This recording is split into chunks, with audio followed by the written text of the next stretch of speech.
ये कोई वैसी तैसी गीत नहीं, मेरे मुल्क का दुख है।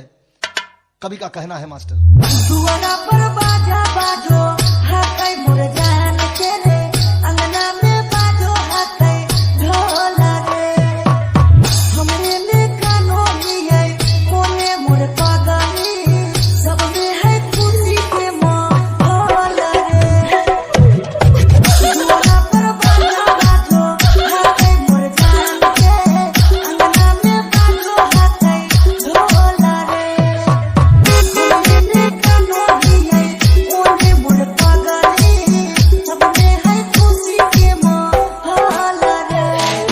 DJ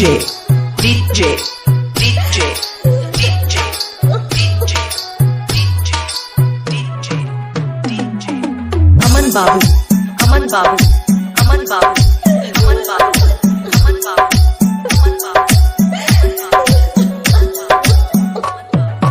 घरवा के लुगावा हकै मेरा दैया, खिची खिची बैठाबो है पीछे रे मरैया।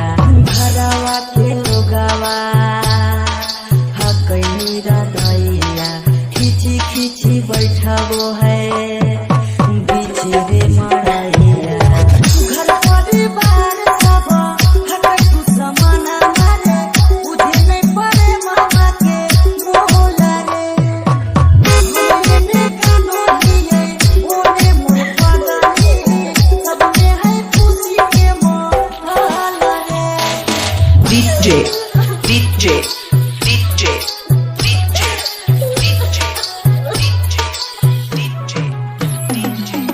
Aman Babu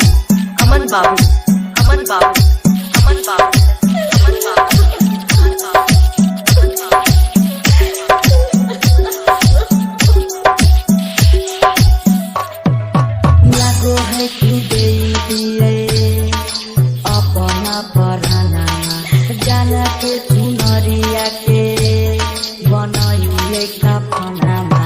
लागो है तू दे दिए अपना परानामा, जान के चुनरिया के बनाइए कफनामा।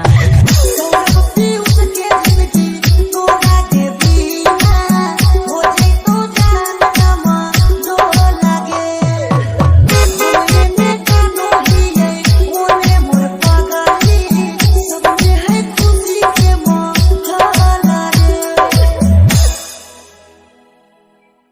अही बंगाल से तेहू बिहार गे, देखे में लागे छही पकी छिनार गे।